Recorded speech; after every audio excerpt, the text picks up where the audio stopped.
सभी प्रतियोगी बच्चों को एक बार फिर से हमारे चैनल AK47 पर आपका हार्दिक स्वागत है। इस मुहिम के अंदर अपना जो टॉपिक चल रहा था मानव पाचन तंत्र, इसकी कुछ जानकारी जो मैं आपको दोबारा रिपीट करवा देता हूँ, बता देता हूँ। देखो, पाचन तंत्र का मतलब क्या होता है, परिभाषा जो अपने पास थी, पाचन का अर्थ ये होता है एक जैविक प्रक्रिया जिसमें जटिल खाद्य पदार्थों को कह दो या रासायनिक पदार्थ को कह दो, जो जीव ग्रहण करेगा उसी की तो बात करेंगे, ठीक है। तो जीव जो ग्रहण करेगा वो खाद्य पदार्थ है। तो जटिल खाद्य पदार्थों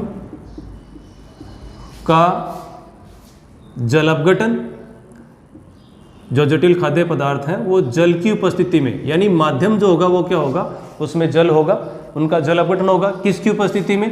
पाचक एंजाइम्स की उपस्थिति में। आप ये वर्ड लिखोगे, जटिल खाद्य पदार्थों का जलीय अपघटन, यानी जल के माध्यम में या जल की उपस्थिति में पाचक एंजाइम्स की सहायता से सरल पदार्थों में परिवर्तन ही क्या कहलाता है? पाचन कहलाता है, ठीक है। अब मानव का जो पाचन तंत्र है दो भागों से मिलकर के बना हुआ होता है। दो भाग कौन कौन से हैं? सबसे पहला आहार नाल। आहार नाल, देखो आहार नाल के अंदर कौन कौन से भाग होते हैं यहाँ पर आप लोग देख रहे होंगे। हमारा कोई औचित्य इतना ही नहीं है कि एक विज्ञान का विद्यार्थी ही इस चीज़ को समझे, कला संकाय के या दूसरे जो विद्यार्थी हैं जो प्रतियोगी परीक्षा की तैयारी करा रहे हैं उनके हिसाब से लेकर के भी हम चल रहे हैं। उन बच्चों को भी ऐसा कतई नहीं लगे कि ये जो बता रहे हैं सर वो केवल और केवल विज्ञान वर्ग के बच्चों के लिए ही ज़्यादा लाभदायक होगा, हमारे लिए नहीं। आप लोगों के लिए भी उतना ही लाभदायक है जितना दूसरे बच्चों के लिए है। इसलिए मैं हर चीज़ को यहाँ बोर्ड पर लिख करके सरल शब्दों में बता रहा हूँ क्योंकि आप भी आसानी से समझ सकें, ठीक है। देखो, हमारा जो पाचन तंत्र है दो भागों से मिलकर के बना हुआ है, जिसका पहला भाग है आहार नाल और दूसरा भाग कौन सा है? पाचक ग्रंथियां।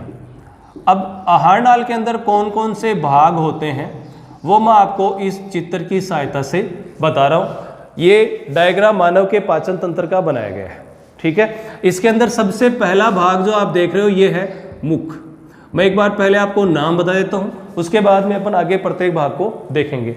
ये मुख है और मुख के बाद में ये वाला जो भाग है जिसके अंदर दांत होती है, जीभ होती है, तालू होता है, वो भाग क्या कहलाता है? यानी आहार नाल का दूसरा भाग जो है वो क्या कहलाएगा? मुख गुहा कहलाएगा। मुख गुहा दिख रहा होगा आप लोगों को, ठीक है। उसके बाद में आहार नाल का तीसरा भाग, आहार नाल का तीसरा भाग जो है वो होता है ग्रसनी। तीसरा भाग कौन सा होता है? ग्रसनी, ठीक है। चौथा भाग कौन सा होता है? ये जिसको भोजन की नली या क्या कहते हैं? ग्रास नाल कहते हैं, ठीक है। पांचवा भाग क्या होता है? पांचवा भाग ये जिसको हम क्या कहते हैं? आमाशय, इंग्लिश में स्टमक, आमाशय, ठीक है। छठवां भाग कौन सा होता है? ये वाला भाग देखना, ये जो यू आकृति की नली का है यहां से शुरू होगा ये भाग, और इस डायग्राम को ध्यान से देखो, इसके अंदर ये बनाया गया है ऐसे, ठीक है। ये अंदर वाला जो भाग है यहां तक, यहां से लेकर के और यहां तक वाला भाग जिसको हम क्या कहेंगे? मैं इधर लिख देता हूं, इसको हम छोटी आंत कहेंगे। इसके कौन कौन से भाग होते हैं क्या पूरा देखेंगे। पहले मैं आपको मुख्य मुख्य भाग बता रहा हूं, उसके बाद में ये यहां से ये वाली जो आप रचना देख रहे हो, यानी इससे आगे वाला ये पूरा भाग जो है ये घूमता हुआ बाहर से जो आपको दिख रहा है, ये किसका भाग है? ये बड़ी आंत का भाग है, ठीक है। आहार नाल के मुख्य मुख्य भाग आपके सामने हैं, लिख देता हूं मैं। आहार नाल के मुख्य मुख्य भाग जो हैं वो कौन कौन से हैं? नंबर 1 मुख, नंबर 2 मुख गुहा, नंबर 3 ग्रसनी, नंबर 4 देखो 3 हो गए, नंबर 4 ये ग्रासनाल जिसको हम भोजन की नलिका कहते हैं, ग्रासनाल।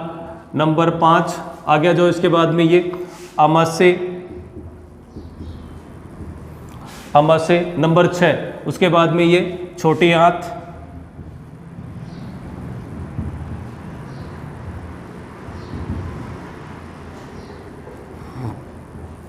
देखो उसके बाद में आगे देखो आप,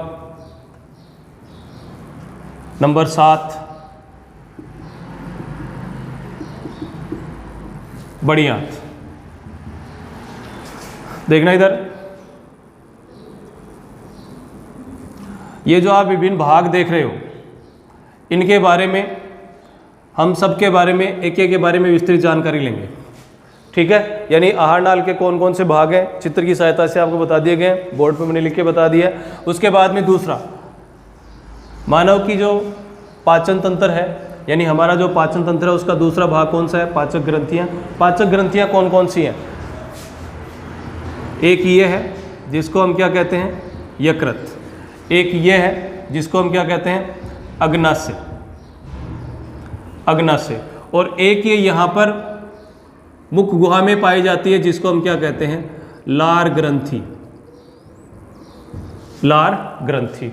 ठीक है, तो तीन हो गई, ये तीन कौन कौन सी हो गई, उनके नाम अपन लिख सकते हैं। नंबर 1 लार ग्रंथि, नंबर दो यकृत,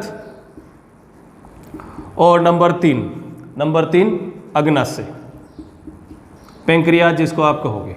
ठीक है, ये तीन क्या हो गई, पाचक ग्रंथियां हो गई। आहार नाल के भाग दिख रहे हैं आपको ये, उसके बाद में ये पाचक ग्रंथियां हो गई। अब अपन देखते हैं इन सब के बारे में विस्तृत से विवरण कि मुख गुहा में क्या होगा, कंपटीशन में क्या पूछा जाता है, हमारे काम की क्या है, इसके अंदर ऐसा क्या है जिसको अपने को ध्यान रखना है। देखो, आपको किसी भी स्तर के विद्यार्थी हो चाहे आपको रटने की आवश्यकता 1% भी नहीं है। आप इस डायग्राम को बनाएं, विभिन्न भागों के नाम लिखें। ठीक है, जिससे आपको केवल इतना पता होना चाहिए कि आहार नाल के अंदर ये भाग होता है, उसका काम क्या है वो मैं आपको आगे बताऊंगा, आपको अपने आप याद होता चला जाएगा। आप एक बार इस चित्र को बना लें, उसके बाद में ये नामांकन कर लें, आपका काम पूरा हो जाएगा। ठीक है, देखो सबसे पहले अपन बात करते हैं आहार नाल की। आहार नाल से संबंधित प्रश्न जो जनरली पूछ लिए जाते हैं, पहली चीज, मानव की जो आहार नाल है इसकी लंबाई आपको मीटर में और फीट में दोनों में ध्यान होनी चाहिए। देखो, मीटर के अंदर इसकी लंबाई जो मिलती है, किताबों के अंदर यहाँ से यहाँ तक इसकी लंबाई आपको लिखी हुई मिलेगी। मानव की जो आहार नाल है उसकी लंबाई 6 से लेकर के 7.5 मीटर तक होती है। ठीक है, ये अत्यधिक कुंडलित नलिका है। एक क्वेश्चन बनता है कि मानव की जो लंबाई है उसकी तुलना में अत्यधिक लंबी होती है आहार नाल, लेकिन ये अधिक लंबाई वाली आहार नाल कैसे मानव शरीर में समाहित रहती है? तो उसका आंसर ये है, मानव की जो आहार नाल है शरीर में अत्यधिक कुंडलित अवस्था में पाई जाती है। डायग्राम आप देख रहे हो, ये कोइल्ड स्टेट में है, ऐसे काफ़ी ज़्यादा घूमी हुई है, तो आसानी से हमारे छोटे शरीर के अंदर भी इतना बड़ा भाग आ सकता है। ठीक है, फीट के अंदर भी आपको ध्यान रखना है। ठीक है, आप फीट के अंदर इसकी लेंथ जब बताओगे तो जनरली आपको ये लिखा हुआ मिलेगा, 24 से लेकर के 26 मिल सकता है, 28 फीट तक आपको इसकी लंबाई जो है वो ऑब्जेक्टिव के अंदर मिलेगी, किताबों में लिखी हुई मिलेगी। ठीक है, अब इस आहार नाल की शुरुआत कहाँ से होती है? तो आहार नाल का पहला जो ओपनिंग है, यानी पहला जो छिद्र है उसको हम क्या कहते हैं, मुख कहते हैं, और आखिरी जो छिद्र है उसको हम क्या कहते हैं, गुदा कहते हैं। यानी आहार नाल एक ऐसी नलिकानुमा रचना है जिसकी पहली ओपनिंग या पहला छिद्र मुख कहलाता है और अंतिम छिद्र क्या कहलाता है, गुदा कहलाता है। अगर आप परिभाषा लिखना चाहो तो आप ये लिख सकते हो कि आहार नाल मुख से प्रारंभ होकर के गुदा पर समाप्त होने वाली अत्यधिक कुंडलित नलिकानुमा संरचना होती है। ठीक है, ये इसकी परिभाषा होगी। देखो, इसका पहला भाग अपन देखते हैं। नंबर 1 मुख। मुख किसे कहते हैं? बहुत सारे बच्चों से पूछा जाता है, हालांकि कंपटीशन की ये बात नहीं है, लेकिन ये जनरल जानकारी की बात है, डाटा क्लियर करने की बात है कि आपके पास ज्ञान जो वो स्पष्ट होना चाहिए। मुख किसे कहते हैं? तो आंसर नहीं मिलेगा, सभी बच्चे कहेंगे मुख तो मुख होता है सर, मुख तो मुख होता है, लेकिन एक्चुअल में मुख की परिभाषा होती है, मुख का मतलब ये होता है, मुख एक अनुप्रस्थ दरारनुमा छिद्र है। कैसा है? अनुप्रस्थ, अनुप्रस्थ दरार नुमा छिद्र है जो कि ओष्ठों द्वारा घिरा हुआ होता है। ओष्ठों से मतलब होठों से, ओष्ठों से घिरा हुआ होता है। ठीक है। मुख किसे कहेंगे? मुख का मतलब ये है, मुख एक अनुप्रस्थ दरारनुमा छिद्र है जो कि ओष्ठों से घिरा हुआ है, होठों से घिरा हुआ है, उसी को हम क्या कहेंगे? माउथ या मुख कहेंगे। ठीक है। देखो किताबों के अंदर आपको जो भी लिखा हुआ है इसके बारे में इतना ज़्यादा डिटेल नहीं मिलेगा, केवल नाम मिलता है। मुख का क्या कार्य होता है? मानव के पाचन में, मानव के पाचन तंत्र में मुख का क्या कार्य है? भोजन के पाचन में मुख का क्या कार्य है? इसका एक ही कार्य है, वो है भोजन को ग्रहण करना।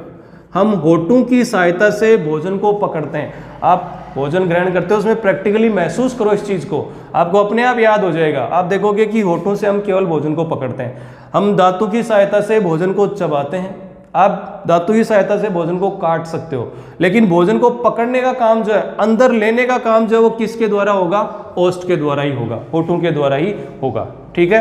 हालांकि किसी भी कंपटीशन एग्जाम में आपको ऐसा क्वेश्चन नहीं मिलेगा कि मुख किसे कहते हैं। आपकी जानकारी के लिए आपको डाटा एकदम क्लियर होना चाहिए। कोई पूछ ले मुख क्या है, तो आप ये नहीं, ये होता है। आप परिभाषा बता सकते हो कि एक अनुप्रस्थ छिद्र है ये।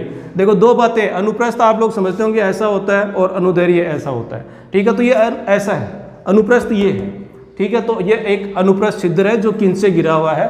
होठों से गिरा हुआ है। ठीक है। यहाँ पर इतना ही। अब अपने काम की आती है दूसरी चीज, जहां से क्वेश्चन निकलता है, यानी आहार नाल का दूसरा भाग जो प्रतियोगी परीक्षाओं में क्वेश्चन लेके आता है, वो होता है मुख गुहा। मुख गुहा किसे कहते हैं? तो मुख गुहा का आंसर ये है, किसे कहते हैं उसका नाम तो अपनी जानकारी के लिए प्रतियोगी में नहीं आएगा। मुख गुहा किसे कहेंगे? मुख गुहा से मतलब ये एक गुहानुमा संरचना होती है जो कि चारों तरफ से किससे घिरी होती है? गाल से घिरी हुई होती है। ठीक है। और ऊपर से किससे घिरी होती है? तालू से घिरी हुई होती है, और नीचे से, नीचे वाले जबड़े से घिरी हुई होती है। यानी मुख गुहा एक गुहानुमा संरचना है जो कि पार्श्व में, पार्श्व समझते हो, साइड में, पार्श्व में तो किससे घिरी हुई है? गाल से। ऊपर किससे घिरी हुई है? ऊपर है तालू। ठीक है। और नीचे क्या है? यानी निम्न स्थिति पर क्या है? जिसे हम निम्न जबड़ा कहते हैं, उससे घिरी हुई गुहा है ये। ठीक है। बात समझ में आ गई? इस मुख गुहा के अंदर क्या क्या पाया जाता है जो भोजन के पाचन के लिए महत्वपूर्ण है? मुख गुहा के अंदर जो रचनाएं पाई जाती हैं भोजन के पाचन के लिए, सबसे पहला नाम है उसके अंदर, वो है दांत। इसके बारे में जहां भी डाइजेस्टिव सिस्टम का टॉपिक दिया हुआ है, किसी भी प्रतियोगी परीक्षा के अगर सिलेबस में पाचन तंत्र नाम दे दिया, इसमें से क्वेश्चन की संभावना बहुत ज़्यादा बनती है। दांत, मानव में दांतों के बारे में क्या क्या जानकारियां क्वेश्चन निकलता है यहाँ से बताएंगे। मुख गुहा के अंदर क्या क्या होता है? सबसे पहला भाग दांत। दूसरा, मुख गुहा के अंदर दूसरी रचना जो पाई जाती है जिसके बारे में अपने को पढ़ना है, वो क्या है? जीभ, या जिसको हम जीव्या भी कहते हैं। ठीक है। तीसरा जो है वो है तालु। ठीक है। और चौथी चीज हमने देखा कि पाचक ग्रंथियां भी आहार नाल के साथ ही जुड़ी हुई हैं। तो जो पाचक ग्रंथि इस मुख गुहा में पाई जाती है उसका क्या नाम है? लार ग्रंथि नाम है। ठीक है। बात समझ में आ गई? यानी यहाँ पर मुख गुहा के अंदर एक पाचक ग्रंथि भी पाई जाती है जिसका क्या नाम है? लार ग्रंथि। ठीक है। देखो मैं आपको सबसे पहले बताता हूँ दांत के बारे में। ठीक है। देखो दांत के बारे में क्या है, दांत की संरचना समझाने के लिए मैं आपको पहले दांत का चित्र बनाऊंगा, फिर उसके बारे में, इसके बारे में आपको पूरा बताया जाएगा। ठीक। देखो मुख गुहा के अंदर अपना क्या चल रहा था? दांत चल रहा था। दांत की संरचना के लिए अपन ये चित्र बनाए हैं। कौन कौन से भाग हैं इसके अंदर, कंपटीशन में से क्या पूछा जाता है, क्या अपने को ध्यान रखना है। देखो अगर दांत की संरचना देखें तो इस पूरी संरचना को 3 भागों में अपन बांटते हैं। ये वाला भाग जो कि ये है मसूड़ी, गम्स जिनको अपन कहते हैं, मसूड़ों से बाहर निकला हुआ होता है, इस भाग को हम क्या कहते हैं? शीर्ष कहते हैं। शीर्ष या शीर्ष। दांत का वह भाग जो कि इन मसूड़ों के अंदर पाया जाता है, उस भाग को हम क्या कहते हैं?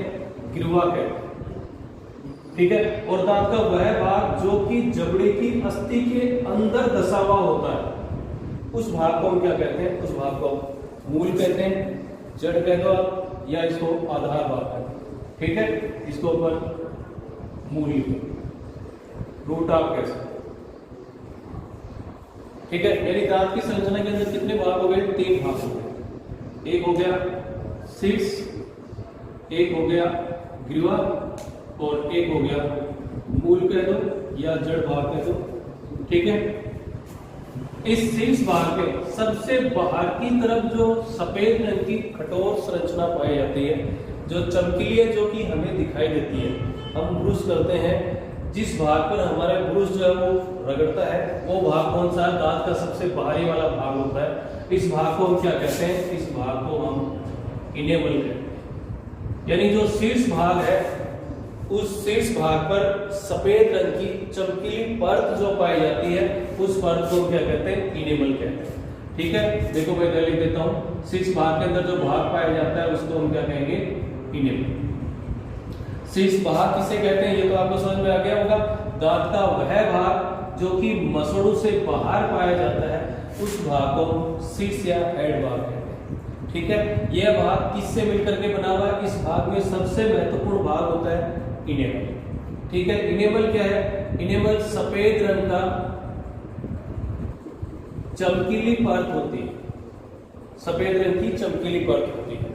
ठीक है, ये मैं आपको क्यों बता रहा हूं, क्यों महत्वपूर्ण है, उसका रीजन ये है, ये मानव शरीर का सबसे कठोरतम भाग है। ये पूछा जाता है, सबसे कठोरतम भाग, मानव शरीर का सबसे कठोरतम भाग कौन सा होता है, ये पूछा जाता है प्रतियोगी परीक्षाओं में। तो ये भाग कौन सा है? इनेमल है। किसका भाग है? दांत का भाग है। कहाँ पाया जाता है? सबसे बाहर की तरफ पाया जाता है। जो दिखता है दांत सबसे बाहर की तरफ, सफेद रंग का भाग यही इनेमल है। ठीक है, बात समझ में आ गई? ये कंपटीशन एग्जाम में आता है, ध्यान रहेगा आपको, दांत से ये भाग इनेमल क्या है। इसी इनेमल के कारण व्यक्ति को जलाए जाने पर दांत जो है सुरक्षित रहते हैं। यानी यही भाग जो है वो दांतों को सुरक्षा प्रदान करता है, दांतों को बचाता है। ठीक है, बात समझ में आ गई? पर्सन जो महत्वपूर्ण है वो ये है, सबसे कठोरतम भाग। एक चीज मैं आपको बेसिक बनाता हूँ, आधार, यानी आप ये चीज याद कैसे रख पाओ। देखो, कठोर क्यों है? हमारे शरीर के अंदर कठोरता प्रदान करने के लिए कैल्शियम और फॉस्फेट युक्त लवण पाए जाते हैं। किस युक्त? कैल्शियम और फॉस्फेट युक्त लवण पाए जाते हैं। ठीक है, यानी हमारे शरीर की जो रचनाएं हैं, शरीर की कठोर रचनाएं, वो किन से मिलकर बनी हुई है? कैल्शियम और फॉस्फेट लवणों से मिलकर के बनी हुई होती है, कैल्शियम फॉस्फेट से बनी हुई होती है। ठीक है, जिस संरचना के अंदर कैल्शियम फॉस्फेट की सबसे ज्यादा मात्रा होती है, वो सबसे कठोर होती है, वो कौन सी है? इनेमल। यानी हमारे शरीर के अंदर सबसे ज्यादा मात्रा में कैल्शियम व फॉस्फेट का जमाव किस रचना में पाया जाता है? उसका आंसर भी क्या है? इनेमल। ठीक है, ये सबसे कठोर क्यों है? इसके जवाब के कारण। बात समझ में आ गई? इतना ही काम में आने वाला आपने प्रतियोगी परीक्षा में यही पूछा जाता है, इनेमल किसका भाग है, मिलान करने वालों में भी दिया जाता है। आगे होगी बात समझ में? ठीक है, देखो अगला भाग,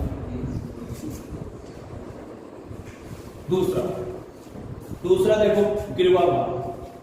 दांत का गिरवा भाग किसे कहते हैं? गिरवा भाग वह भाग होता है जो कि मसूड़ों में दसा हुआ। ये दोनों तरफ आपको ये जो रचना दिख रही है, इनको मसूड़े कहते हैं। देखो मसूड़े क्या है, आपको मैं एक चीज समझा देता हूँ। जबड़ा जो शब्द है, जबड़ा शब्द तो काम में आता है अस्थि के लिए। ये जो नीचे जो बोन है, ये जो हड्डी है, इसके लिए काम आता है। ठीक है, और इस हड्डी के अंदर क्या होते हैं? इस बोन के अंदर गड्ढे होते हैं, इनके अंदर गड्ढे होते हैं, उन गड्ढों के अंदर अपने दांत दसे हुए होते हैं। ठीक है, इन गड्ढों, ये जो जबड़े के अंदर जो गड्ढे हैं, उनके अंदर दांत दसे हुए होते हैं, और इन दांतों को इन गड्ढों से चिपकाए रखने के लिए, मजबूती से अंदर चिपकाए रखने के लिए मांसपेशियां जो है वो पाई जाती हैं, और इन्हीं मांसपेशियों को हम क्या कहते हैं? मसूड़ा कहते हैं, यानी गम्स कहते हैं। ठीक है, तो जबड़ा और मसूड़े में क्या अंतर है? बात समझ में आ गई? तो बात यह है कि दांत का वह भाग जो कि किसकी पकड़ में रहता है, किसके साथ जुड़ा रहता है, किस भाग में पाया जाता है? मसूड़ों में पाया जाता है। उस भाग के अंदर क्या होगा? उस भाग को हम गिरवा कहते हैं। ठीक है, ये जो इनेमल की परत है वो इस गिरवा भाग में भी पाई जाती है। आगे बात समझ में? ठीक है, अगला भाग देखो, दो भाग बताते हैं, शीर्ष भाग और गिरवा भाग। अब आप आगे जाओ, तीसरा भाग कौन सा है? मूल भाग। देखो मूल भाग में क्या क्या है? सबसे पहली चीज, ये जो मूल भाग है, इस मूल भाग को अस्थि से चिपकाए रखने के लिए एक संरचना पाई जाती है, ये जो आपको दिख रही होगी सबसे बाहर की तरफ, इस संरचना को हम क्या कहते हैं? सीमेंट कहते हैं। क्या कहते हैं? सीमेंट। ये अपने वाली सीमेंट नहीं है, ये यहाँ पर जो कैल्शियम और फॉस्फेट से बनी हुई संरचना उसी को हम सीमेंट कहते हैं। ठीक है, इस सीमेंट की सहायता से दांत जो है जबड़े की अस्थि के अंदर दसा रहता है। ठीक है, बात समझ में आ गई? देखो, इस इनेमल से नीचे आप ये वाला जो भाग देख रहे हो, जो कि इस इनेमल के नीचे पाया जा रहा है, यानी शीर्ष भाग में भी है और अंदर तक है, यानी दांत का सबसे बड़ा भाग, इसको हम क्या कहते हैं? डेंटाइन कहते हैं। क्या कहते हैं? डेंटाइन। ठीक है, ये डेंटाइन इनेमल के नीचे पाया जाता है और दांत का अधिकांश भाग इसी डेंटाइन का बना हुआ होता है। यह मानव शरीर का दूसरा सबसे कठोरतम भाग है। पहला कठोरतम भाग कौन सा है? इनेमल। क्यों है? क्योंकि इसमें कैल्शियम फॉस्फेट अधिक मात्रा में जमा है, उससे कम जमा है किसमें? डेंटाइन में। ये मानव शरीर का दूसरा कठोरतम भाग है। ये सीमेंट, ये मानव शरीर का तीसरा कठोरतम भाग है, जिसमें कैल्शियम फॉस्फेट की सांद्रता इन दो की तुलना में क्या होती है? कम होती है। बात समझ में आ गई? देखो, इस मूल भाग के अंदर सीमेंट की सहायता से दांत जो है जबड़े की अस्थि के अंदर दसा रहता है। क्लियर? इसके भीतर ये गुहा पाई जाती है, इसको पलप गुहा कहा जाता है। पलप गुहा, ये पूछा जाता है क्वेश्चन, पलप गुहा कहाँ पाई जाती है? तो पलप गुहा कहाँ पाई जाती है? दांत के भीतर पाई जाती है। ठीक है, दांत आप जब भी आपने देखा होगा दांत टूटने पर जो उसके अंदर लाल लाल ब्लड जो लगा हुआ रहता है, वो दांत की गुहा होती है, जिसको हम पलप गुहा कहते हैं। बात समझ में आ गई? इस पलप गुहा के चारों तरफ जो कोशिकाएं पाई जाती हैं, उन कोशिकाओं को हम क्या कहते हैं? उन कोशिकाओं को हम ओडोंटोब्लास्ट कहते हैं।